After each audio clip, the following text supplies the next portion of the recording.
Então, nós vamos ver agora a recapitulação de conceitos básicos de controle de graduação.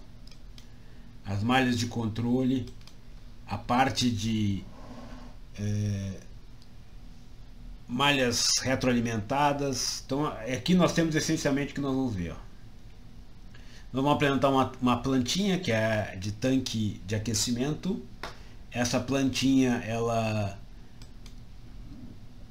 vai ilustrar o maior dos responsáveis pelo problemas de controle, que é o tempo morto. Depois nós vamos fazer o controlador básico, que é um controlador PID em malha fechada, em retroalimentação. Depois nós vamos fazer uma malha cascata. E por fim um controle antecipativo nessa planta. Certo? Bom, nesta disciplina nós vamos usar bastante Python, certo? Depois eu passo para vocês e mostro para vocês aonde vocês encontram mais material sobre Python. O Python, o ambiente que nós vamos usar aqui é o Jupyter Lab ou o Jupyter Notebook. Pode usar também o Google Colab, também é uma outra alternativa. A primeira parte que a gente tem que fazer é carregar os pacotes. Então nós vamos carregar os pacotes. Como eu estou usando aqui o fundo preto, eu vou usar aqui o Dark. Caso eu use o fundo branco, eu uso o Seaborn. Então vamos rodar aqui. Estou carregando os pacotes. A primeira parte é carregar os pacotes. Certo? Bom, nós vamos controlar esse sistema aqui, então cabe explicar esse sistema antes de mais nada. Nosso objetivo aqui é, nós temos um tanque de aquecimento, aonde nós temos aqui uma válvula aonde um fluido quente passa na camisa desse tanque. Essa válvula então regula a vazão desse fluido quente e consequentemente a transferência de calor para o fluido que eu quero aquecer. Nesse sistema eu tenho uma alimentação de água a uma temperatura de alimentação Tin, a uma vazão Fin. Nós não vamos considerar essa válvula aqui como sendo a nossa válvula manipulada. Nossa válvula manipulada, vamos considerar que seja essa aqui. Então vamos considerar um caso em que nós temos apenas 1 grau de liberdade em termos de manipulação, que é a vazão do fluido de aquecimento, que é a potência de aquecimento em última análise. Essa aqui nós vamos considerar como sendo um distúrbio, vamos considerar que essa válvula aqui esteja sendo usada por um processo anterior, processo amontante. Então ela vai acabar sendo usada no processo amontante e ela vai ser distúrbio para o nosso processo aqui. Assim como a temperatura de alimentação, assim como a temperatura ambiente. Assim como a temperatura do fluido de aquecimento. Isso aqui é parecido com o chuveiro elétrico. O chuveiro elétrico, nós temos volume constante, nós vamos considerar esse caso como sistema com volume constante. No chuveiro elétrico, seria um chuveiro elétrico onde eu pudesse mudar a potência de aquecimento, a potência elétrica. Tem chuveiros que eu consigo regular a potência elétrica. Isso seria similar a esse caso. Nós estamos usando aqui um fluido de aquecimento porque no processo industrial normalmente o que se utiliza são fluidos de aquecimento, ou vapor de alta, ou vapor de baixa. Raramente nós usamos energia elétrica para aquecer industrialmente. Então por isso que esse exemplo está com essa válvula. Mas tudo que você sabe sobre chuveiros elétricos funciona aqui. Tudo que você sabe sobre operar um bom chuveiro elétrico para tomar banho vale aqui. Então tudo que você conhece desde criança a operar um chuveiro elétrico está valendo aqui. Com a diferença que o nosso chuveiro elétrico nós podemos alterar a potência elétrica. Normalmente no banho você seta quantizadamente, no chuveiro mais simples, a resistência para o verão, para o inverno, ou seja, potência máxima, potência intermediária ou nenhuma potência que é desligada. E aí você regula a temperatura pela vazão de alimentação. Você regula a temperatura pela vazão de alimentação, certo? No nosso caso, nós vamos considerar que nós podemos alterar a potência elétrica não de forma quantizada, mas de forma contínua. Ou seja, entre a potência máxima e a potência operacional, nós podemos setar o valor, certo? Bom, esse sisteminha tem uma elevada tubulação. A tubulação é longa, muito longa, muito longa.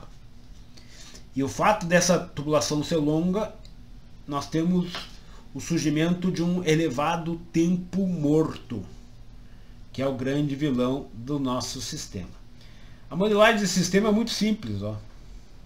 A modelagem desse tanque é um balanço de energia. A vazão de alimentação sobre o volume do tanque é constante, por isso está representado dessa forma aqui. Ó. Isso está garantindo que o volume do tanque é constante. Nós temos uma potência de aquecimento máxima. Aqui nós estamos considerando não a temperatura explicitamente TA e a diferença que seria equivalente a essa expressão aqui, mas para TA. Mas para facilitar nossa vida, nós consideramos uma relação Qmax sobre Rho, CV, sobre volume. E estamos considerando essa variável Z aqui como sendo uma variável entre 0 a 100%. 100% é o máximo de potência, 0 é desligado. E esse outro termo aqui é a perda de calor para o meio ambiente. Então, a perda de calor para o meio ambiente no tanque, né? Na tubulação, a tubulação está modelada como se fosse fatiazinhas pequenas em série do sistema. Então a equação é parecida com essa aqui de cima, sem o termo de geração de calor, simplesmente o termo advectivo e o termo de perda de calor.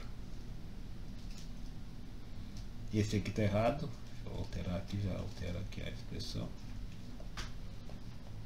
É o contrário. Tem tempo morto. Tempo morto é o contrário. É VT, que é o volume da tubulação.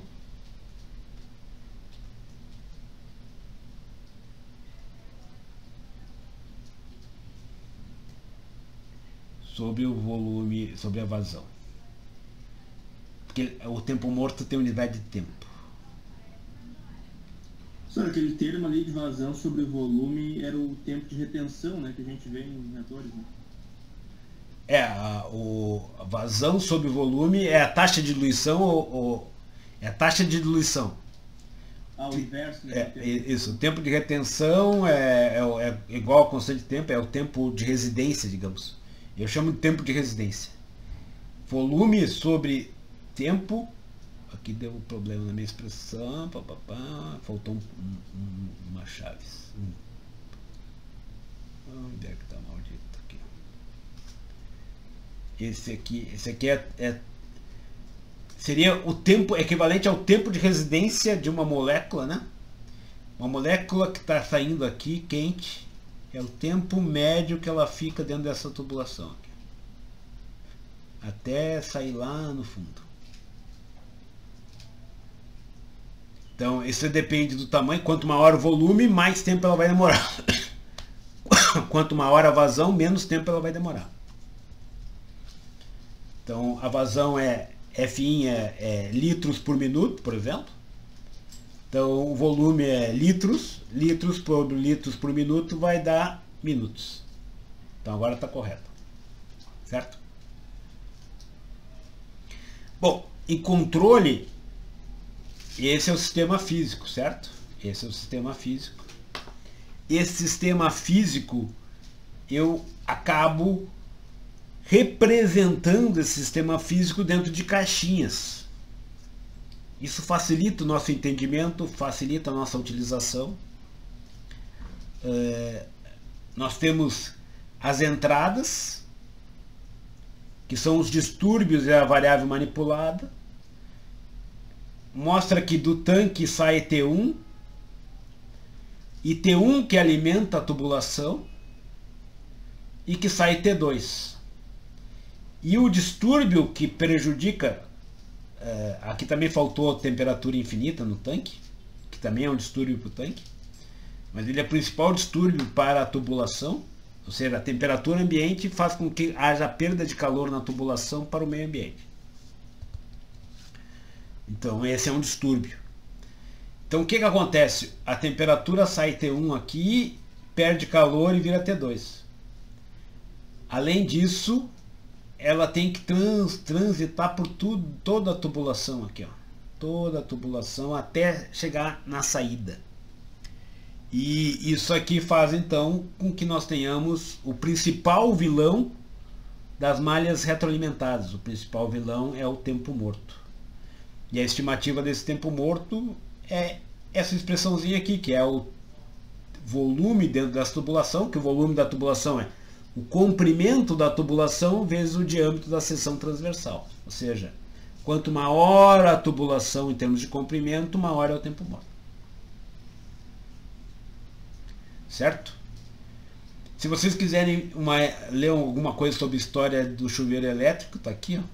Dá uma lida, é interessante. Mas nosso objetivo aqui não é falar sobre chuveiro elétrico. Então fica para vocês depois darem uma olhada. Vamos implementar isso aqui em Python. Certo?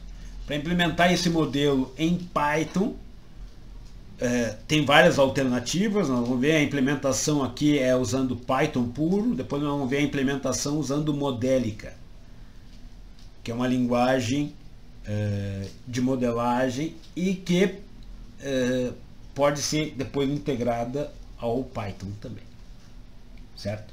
Mas isso não é o objeto dessa apresentação aqui. Então, o que eu fiz aqui em termos de modelagem? Eu uso uma função def, então eu defino a função com a palavra def e termino a definição com 2 pontos aqui, ó. Então, o término da chamada da definição da função é esses 2 pontos aqui, ó. Tranquilo até aí? Deixa eu pôr aqui modo apresentação, que ele fica um pouco maior. Diga. Está funcionando para Python 3 agora? Oi? Na época da graduação, eu lembro que disse que o Modelica só funcionava para Python 2, eles implementaram em Python 3? Eu fiz em Python 3 agora. Ah, tá. Agora está rodando integrado o Python 3 também. Isso depois, mais adiante, eu vou mostrar. Tá, vamos adiante aqui então. Nesse caso a gente está usando só o Python puro, certo? Eu vou tirar essa parte aqui para ganhar um espaço.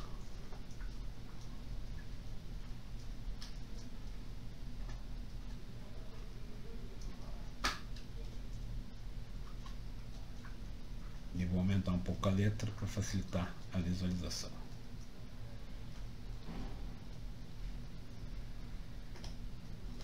Tá, acho que agora tá bom. Então, e como é que eu fiz a modelagem aqui do sistema? Eu peguei aquela expressão que a gente colocou lá em cima, tá lá a expressão.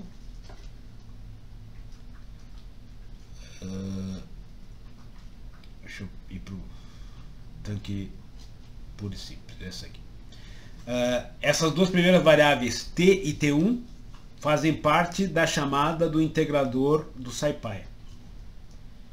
Então T é o tempo e T1 é a variável de estado, a variável que está sendo usada, que tem a derivada. No caso, que que nem nosso modelo aqui, ó. Esse tanque 1 é T1 aqui, ó, a derivada de T1 em relação ao tempo.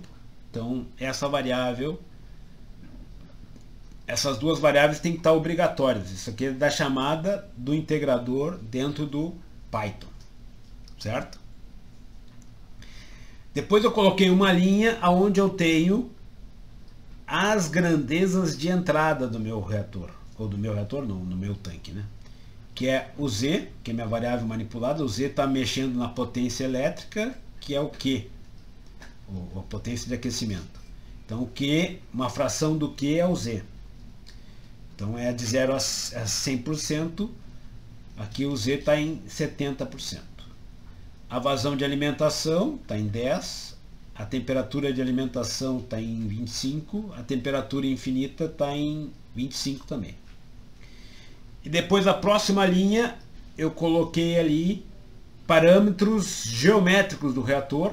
Então volume do reator, o Qmax representa essa relação aqui, ó, Qmax sobre Rho, CV, isso é o Qmax, certo? Esse Qmax está em 800 e esse UA representa UA sobre CV, Rho CV, certo? Para não encher de variáveis, eu fiz dessa forma. Então, a equação diferencial é essa aqui, ó. Se vocês olharem essa equação diferencial aqui, relativizada, dividida pelo volume, na realidade, o certo seria colocar aqui, eu vou fazer uma alteração depois, eu vou colocar Qmax dividido por volume aqui, para ficar mais condizente. Daí eu vou fazer o número ficar compatível com, seria 8.000 divididos por 10, por 20, 16.000, mas isso eu faço depois, para ficar compatível com a modelagem quando aumenta o volume, ter esse efeito aqui. Tá? E é isso, essa é a primeira equação, tá lá. Quando eu tenho a tubulação, a primeira equação é a mesma. A diferença agora é que eu tenho esse conjunto de equações aqui, ó. Eu vou ter, se eu tiver um vetor de temperatura de 100, eu vou ter a primeira temperatura sendo T1 e 99 outras temperaturas representando esse conjunto de equações aqui que representa a tubulação. Então a primeira parte aqui é o tanque de aquecimento e a segunda parte representa a tubulação. Isso aqui está representando a tubulação, certo? Onde esse N que discretiza a tubulação, esse N que discretiza a tubulação, ele tem a dimensão do vetor T. Esse vetor T aqui. Professor, diga. Essa discretização é para evitar uma parcial? Para evitar uma parcial, na realidade eu posso modelar como parcial, só que na hora de resolver eu tenho que discretizar a parcial na variável, digamos, x ou z que está usando, e que tu vai recair num sistema de equações diferenciais ordinárias, porque para resolver o sistema. E se eu quero a solução fidedigna, eu posso usar o tempo morto, que é o que a gente vai comparar agora. Agora vamos comparar com o tempo morto. Ó, vamos comparar o resultado. Aqui tem a integração, né? Tanque de aquecimento sem o tempo morto.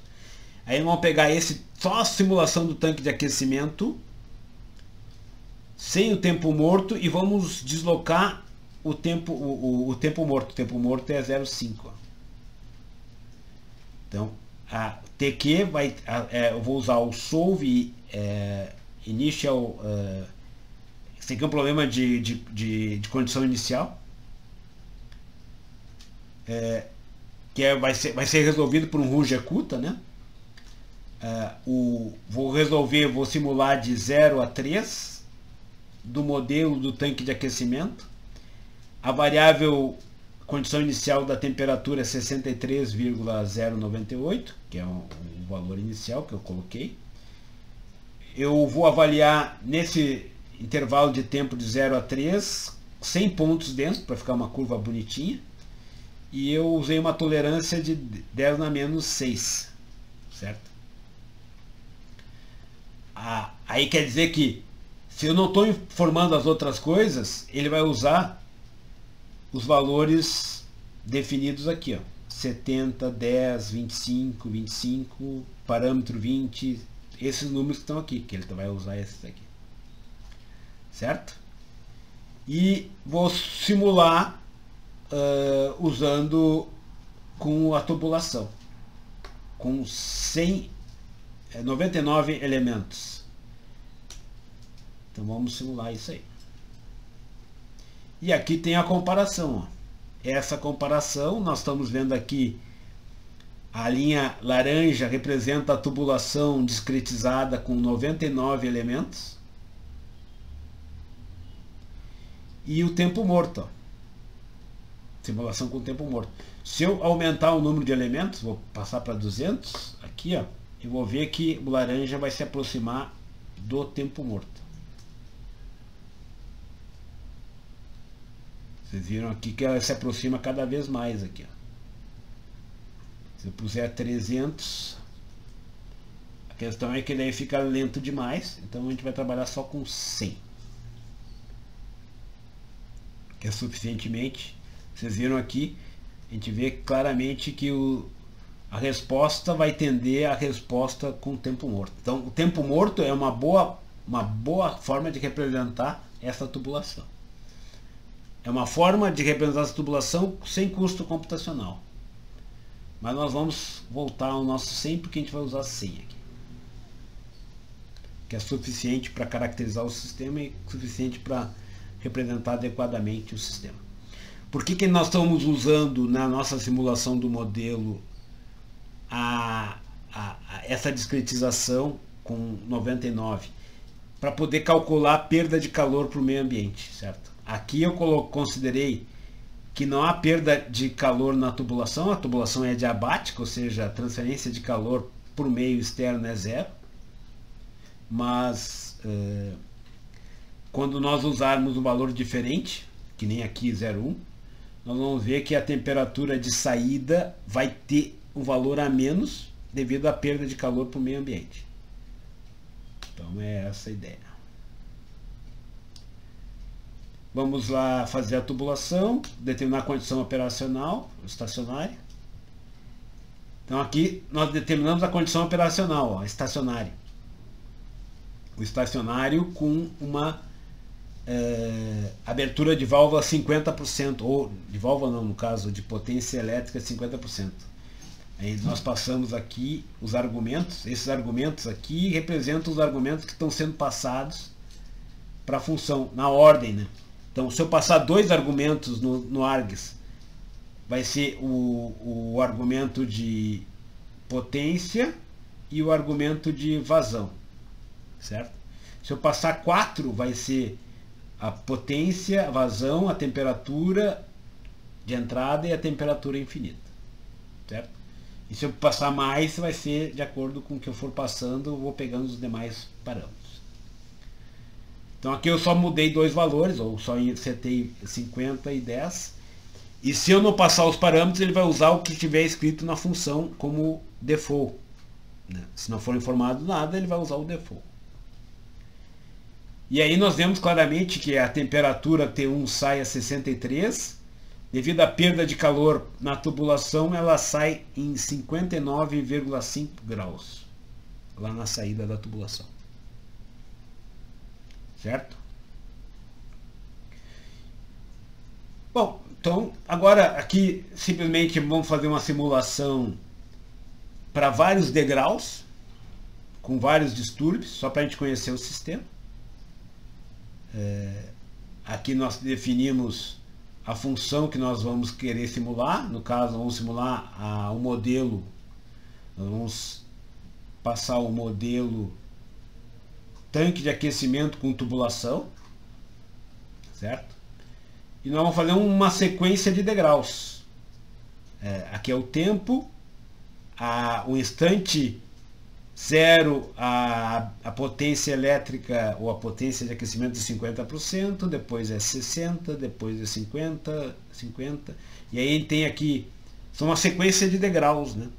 A vazão de alimentação, 10, 10, depois 25, 10, 10, a temperatura de alimentação, 25, 25, 25, e tempo em temperatura infinita, que é a temperatura ambiente, começa com 25, depois vai para 10. Certo? E então a condição inicial, y0, TU é padrão de perturbação, aqui é o tempo de amostragem, e aqui eu seto se eu quero que o gráfico seja mostrado com matplotlib, então é o matplot, ou se ele deve ser mostrado ou exibido com a função plotly. Então aqui é o buffer das variáveis sendo definidas e o loop de simulação está aqui, ó. Então eu seto o valor, simulo um instante de tempo de tk mais 1 com a condição inicial anterior, com as variáveis de entrada que eu setei e são definidas aqui em cima, nesse meu vetor. Ele vai pegar a definição das variáveis de acordo com o que eu setar aqui no instante correspondente.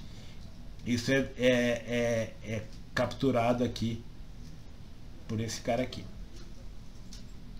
Então aqui eu estou passando todos esses argumentos, as quatro entradas.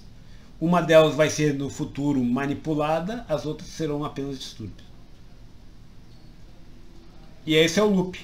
Isso aqui vai fazer várias vezes esse loop. Em Python, o loop ele é definido pela indentação. E depois eu vou fazer, depois que eu fizer a simulação ao longo de todo o tempo, eu vou plotar. Aí eu posso plotar com matplotlib, esses são os comandos. E o mesmo plot usando plotly são esses os comandos. Então a gente cria subplot. No primeiro subplot em cima vai ser sempre a variável de saída. E no subplot de baixo as variáveis de entrada.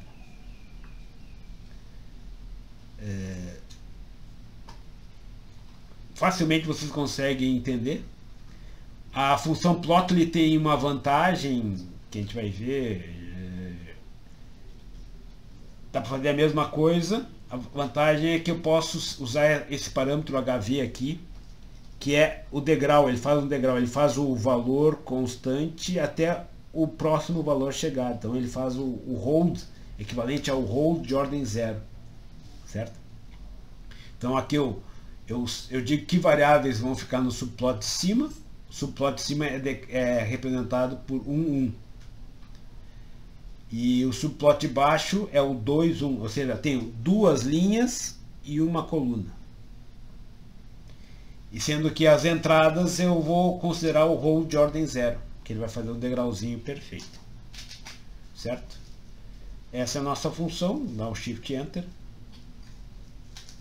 E vamos simular. Eu vou fazer o gráfico dos dois tipos, plotly e o matplotlib. Matplot. O portamento true. Aí nós vamos ver os dois gráficos. Estamos simulando. Ele está um pouquinho demorado porque eu estou compartilhando a tela, estou gravando e estou transmitindo. Então ele está fazendo um bocado de coisa em paralelo. Não, a simulação ia ser bem rápida.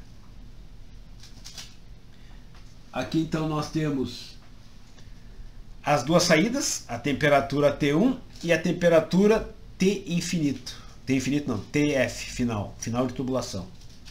Aqui então nós vemos que quem é aquecido é a temperatura T1. Então eu aumentei a potência, aqui tem a potência. Vamos pegar a primeira parte aqui, vamos tirar os outros distúrbios. Esse aqui é o com plotly, olha que maravilha com plotly. Então, aqui é a mudança de potência. Ó. 50, começa em 50, passa para 60. Ó. Aí a temperatura de alimentação, de alimentação não, a temperatura T1, que é a saída do tanque 1. Só um minutinho. A temperatura do tanque 1, ela segue essa resposta ali.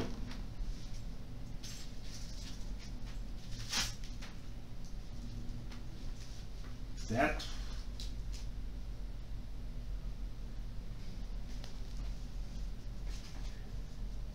E depois entra na tubulação e o entrar na tubulação há uma perda de calor para o meio ambiente. E essa perda de calor para o meio ambiente, então, faz com que a temperatura na saída final de tubulação seja menor e defasada, atrasada. Esse atraso se deve à tubulação. E esse é o grande problema para essa planta aqui em termos de controle. Então esse aqui é o efeito dessa simulação da tubulação com perda de calor, certo? Aí vamos analisar aqui, depois nós temos uma perturbação na vazão de alimentação. Essa vazão de alimentação aqui foi feito um degrau na vazão de alimentação, passou de 10, foi para 25, 25 isso, 25. Aqui dá para inclusive ver o valor aqui exato, ó.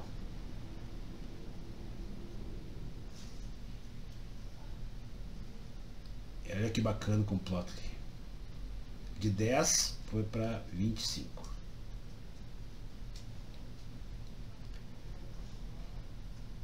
E depois nós temos o distúrbio na alimentação. Na alimentação não houve distúrbio nenhum, continuou constante. E a temperatura ambiente houve uma mudança aqui. Então essa perturbação final aqui é da temperatura ambiente. Então é comum a gente usar degraus para analisar o comportamento dinâmico do sistema. Então esse é o gráfico em Plotly. A vantagem do Plotly eu consigo adicionar, desligar variáveis. E outra coisa legal que eu posso fazer é, eu quero entender melhor essa região aqui, ó. Eu vou fazer um zoom nela.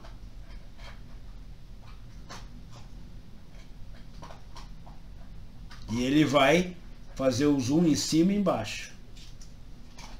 Aí eu consigo acompanhar a variável, o zoom em cima e embaixo. Então ela faz tudo isso aí. O mesmo gráfico usando o Plotly. Plotly é essa aqui, a saída. Mesmo gráfico. A questão é que eu até consigo fazer o zoom se eu não fizer algumas outras alterações, mas ele não é tão dinâmico. Eu não consigo desativar e ativar variáveis. Então, tranquilo, tem alguma dúvida? Tem? Alguma curiosidade? Tudo certo. Então agora vamos fechar a malha. A malha de controle mais básica é a retroalimentada. Ou seja, nós vamos pegar a variável que nos interessa, que é a temperatura de saída, e vamos mexer na taxa de aquecimento.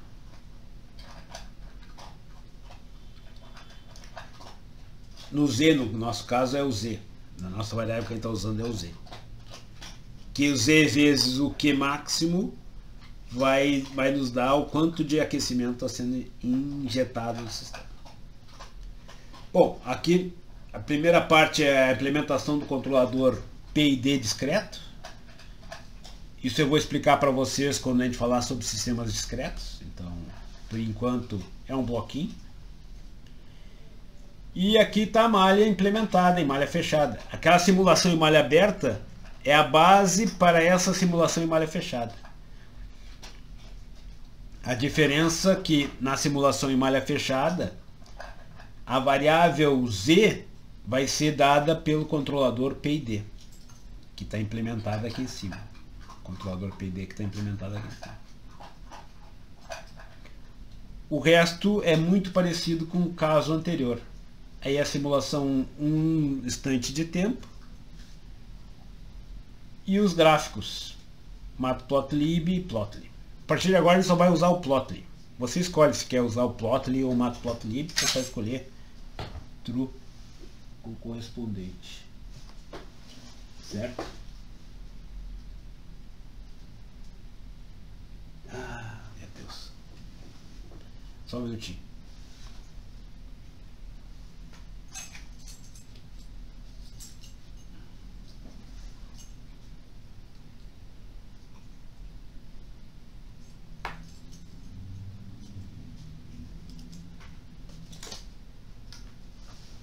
Tá? Então é isso. Vamos adiante aqui. Então eu vou simular. Vou carregar isso aqui.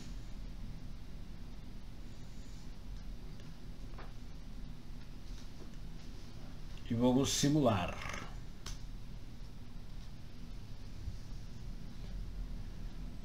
Aí, claro, a gente tem que passar os parâmetros de qual variável manipulada a ser utilizada. -1 representa a temperatura de saída. KPE1, KP, tal I, tal D. O ruído. O bias, que é o valor de partida. E assim por diante. E aqui então nós temos a simulação. Agora a linha verde representa o set point, então vamos deixar o verde. O verde é o set point.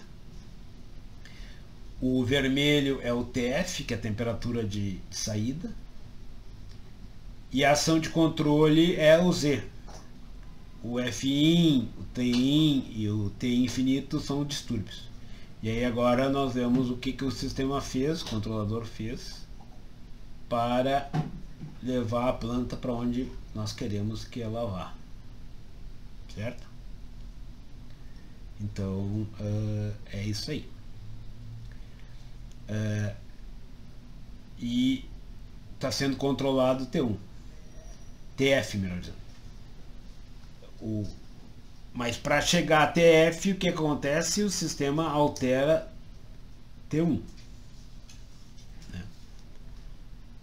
E há uma perda de calor e um atraso.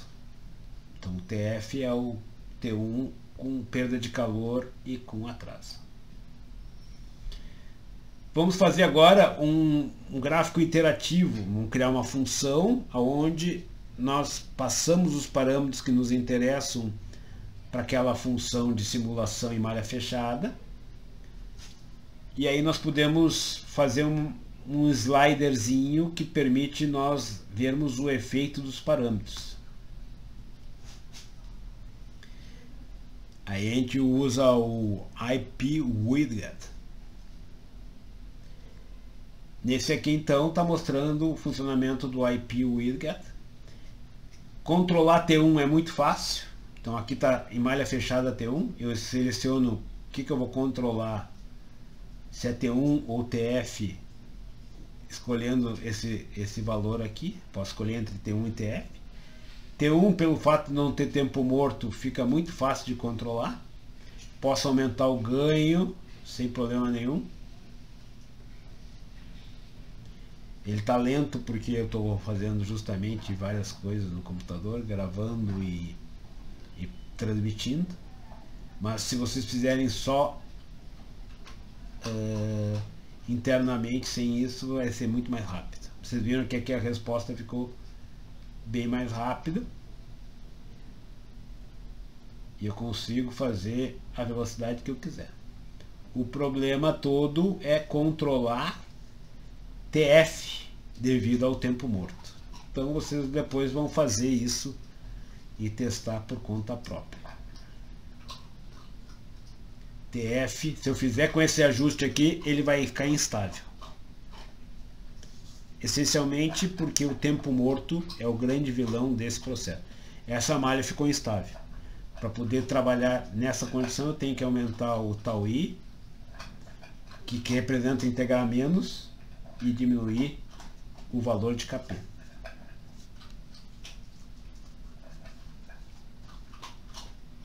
E já vai vir a resposta aqui. Certo? Então, a primeira atividade que vocês vão ter é justamente fazer o ajuste do sistema. Bom, nós podemos melhorar esse sistema fazendo uma malha cascata. Uma malha cascata é uma malha dentro da outra. Qual é a ideia da malha cascata? São duas malhas retroalimentadas, uma malha dentro da outra, mas eu vou fazer o uso da temperatura T1. Vou fazer o uso da temperatura T1. Vou fechar a primeira malha.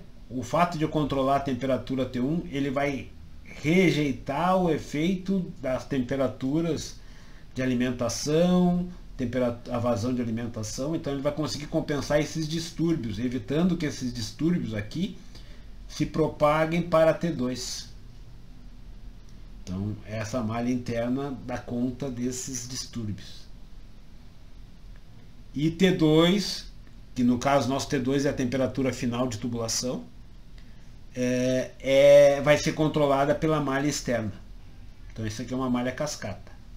Vamos implementar essa malha cascata. A implementação está aqui seguindo os moldes similares ao caso anterior, só que agora eu vou ter dois controladores PIDs, o da malha externa e o da malha interna. E os parâmetros então vão estar aqui apresentados. Ó. Kp, o primeiro valor corresponde ao da malha externa e o segundo valor ao da malha interna, e assim por diante. E mais uma vez nós vamos depois fazer com um sliderzinho para vocês verem isso funcionando. E agora vamos simular. Já vai vir a simulação.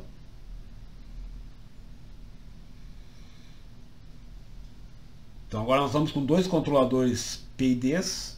Na realidade o interno vai ser normalmente a gente não coloca ação integral, ou põe pouca ação integral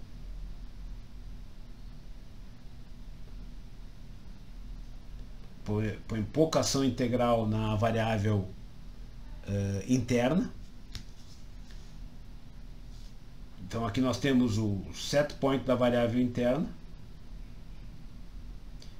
e a temperatura T1, que é a variável interna, e o set point da variável externa, que é o verde, que é o que nos interessa, e a temperatura da variável externa. Observe que houve uma redução já significativa do efeito dos outros distúrbios, que eu ainda consigo melhorar fazendo um ajuste adequado. Aqui só para vocês compararem, ó. Essa aqui é a simulação com a malha cascata e essa aqui é a simulação sem a malha cascata. O efeito do distúrbio de alimentação, vazão e temperatura ambiente foram diminuídos. Ó. Assim é sem a malha cascata. E aqui é com a malha cascata, houve uma diminuição. Certo?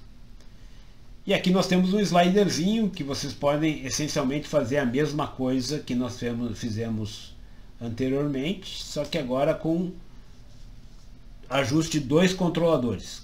Então Kp externo, Ti externo, P externo, Kp interno, TauI interno e Bi interno são os parâmetros que estão ilustrados aqui. Com esses parâmetros aqui já vai vir a simulação. Essa foi a simulação que nós atingimos com esses controladores. É um bom ajuste esse aqui. Aí vocês podem analisar, desativar variáveis, ativar variáveis e assim por diante.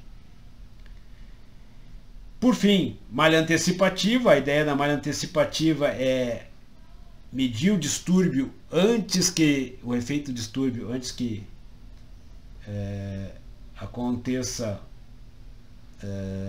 algo com o sistema. Então, antes que ele se propague, a gente mede o distúrbio e faz uma compensação. Essa compensação é no bias do controlador, certo? E aí, então, eu tenho que ter um conhecimento de um bom modelo para poder usar isso aqui. E aqui está o projeto em si. A ação antecipativa está aqui, ó. Esse aqui é a ação antecipativa, e eu vou somar ele ao bias do controlador, na ação de controle. Então eu vou somá-lo aqui no bias do controlador. A ação de controle UOP, e aí eu vou somar ela, vamos mostrar aqui o K, UOP, ZF, está aqui, ó. Aqui que eu estou inserindo a ação, feed forward no bias do controlador. Então estou inserindo ali no bias controller. Ô Jorge, Diga. esse tipo de estratégia, ele pelo que eu lembro, assim, ele tem que ter um bom domínio quem for do modelo, e por isso muitas vezes, por ser mais difícil em sistemas mais complexos, ele não se aplica tanto. Exatamente. Além de ter um bom modelo, que no caso eu tenho que ele não compensa o efeito desses outros distúrbios aqui, ó. Uhum. Que é o que a gente vai ver aqui na simulação. Eu vou fazer a simulação, a gente vai ver que, como eu tenho o modelo perfeito, eu fiz a compensação perfeita, certo? Mas ele só vai servir para o TI. Mas em termos de custo, ele é um pouco mais barato, entre aspas, ou não? Não, o custo é do sensor, né? O custo é do sensor. A malha cascata e esse feed forward, o custo de equipamento é o mesmo, a grosso modo. Tirando, a não ser que tenha uma questão de o custo de instalar, por exemplo, na tubulação de saída, se for diferente do custo da tubulação de entrada, aí vai ser uma diferença de custo de instalação. Mas nesse caso não deve ter nenhuma diferença de custo. E o sensor é um medidor de temperatura, então eu tenho apenas um medidor de temperatura que eu estou usando nas duas posições. A diferença é que eu estou trazendo com isso mais informações do processo. Os sensores estão me dando mais informações do processo. E essas informações do processo eu tenho que organizá-las e atuar em cima da válvula de controle, que é a variável manipulada. Eu não aumento o número de graus de liberdade de atuadores. Eu aumento as informações vindas do processo. E uso essas informações para tomada de decisão, que é a minha variável manipulada. Mas é por isso que quando eu abri a disciplina, eu falei, eu tenho que conciliar, trabalhar com os medidores que eu tenho e vou atuar em cima dos atuadores. Então eu não posso, eu tenho que hierarquizar as coisas, né? Por exemplo, poderia pegar T1 e TF e os dois mandarem na válvula direto sem nenhuma hierarquia. Ia ficar uma bagunça, né? Com certeza. Aí, então, a malha cascata é uma hierarquização dessas informações, mas são tudo coisas que estão me dando mais informações sobre o que está acontecendo na planta. E essa quantidade maior de informação permite com que eu seja mais assertivo na hora de tomar uma ação corretiva. Então a ideia é essa. E aí o que a gente vai ver que aqui, claro, eu estou simulando eu fiz a compensação perfeita porque eu conheço o modelo, né? Deus disse para mim que o modelo era assim e eu acreditei e fiz, porque eu fiz o modelo, então por isso que eu sei. Mas agora a gente vai ver que o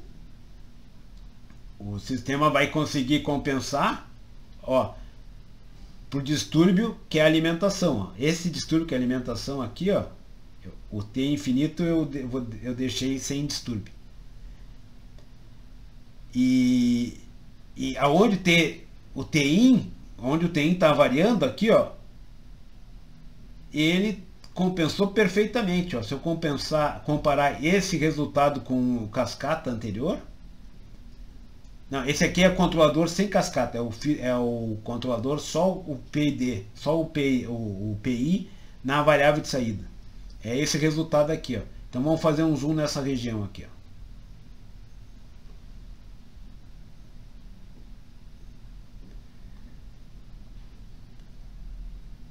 E aí a gente compara esse resultado com esse aqui, ó. Aqui ele não compensou totalmente, porque aqui eu tenho distúrbio FIN também, ó. por tirar o TIN. Aqui eu também tenho distúrbio afim. Ó. Então, isso aqui ele não conseguiu compensar porque esse distúrbio ele não está medindo o FI. Se eu quisesse deixar isso aqui perfeito, sem erro nenhum, eu poderia. Bastaria que eu pegasse e colocasse um medidor de vazão na alimentação. Aí eu estou investindo, trazendo um medidor a mais no sistema. Aí eu tenho o custo de um medidor de vazão na alimentação, que agora com o modelo apropriado, eu faço a compensação adequada. E aí eu acabaria com esse problema aqui. Ó. Mas aonde só tem distúrbio de temperatura, ele ficou perfeito. O problema é que eu sou obrigado a trazer mais medidores e sou obrigado a ter um modelo, ou tenho maior dependência de um modelo, entendeu? Sim. Então... Você mesmo comentou, né, da variância no tempo, né? Se tu tem, por exemplo, um processo que varia, tu tem que fazer um ajuste, tipo, real time, assim, de modo, não sei, sabe? Tô pensando por alto, assim, é muito custoso fazer isso do que tu obter informações de uma maneira retroativa. Mas aí é tudo uma questão, em alguns casos se justifica, outros casos não se justifica tanto, e aí, mas o ponto-chave é que são diferentes ferramentas que nós dispomos de conseguir trabalhar com mais medições para atuar e tomar as decisões corretivas no sistema, digamos. Sim. Então é a ideia. Professor, A esse ideia é o cascata ou o antecipativo? Esse aqui é o antecipativo. Tá. Esse aqui, ó, MF, malha fechada, com feed forward. Tá. E nada impediria que eu fizesse cascata com antecipativo. Aí eu estou pondo mais medidores, certo? Sempre que eu ponho mais medidores, eu melhoro. Mas... Aí eu posso fazer um antecipativo para cada distúrbio que eu tenho também. Posso. Mas eu tenho que investir em mais medidores. E tenho que estabelecer um modelo para fazer a compensação. No nosso caso aqui, nós conhecemos o modelo e podemos calcular o que deveria ser. Tanto é verdade que a gente calculou e ficou perfeito, né? Mas quanto menos perfeito for, menos efetivo será. E eu nunca vou poder abrir mão da malha retroalimentada que fará a correção final. E desse material aqui, o importante é ver que o tempo morto é o grande vilão desse negócio todo. Porque se eu não tivesse tempo morto, eu não precisaria investir em feed forward, não precisaria investir em cascata, era fácil de ajustar, um sensor apenas resolveria todos os problemas. Então eu só vou começar a pensar em trazer mais coisa e fazer a coisa mais sofisticada quanto maior for o tempo morto. Ou a resposta inversa, que a gente vai ver também, que é o parente. A gente vai generalizar tudo isso para o caso multivariável, mas a ideia é essa.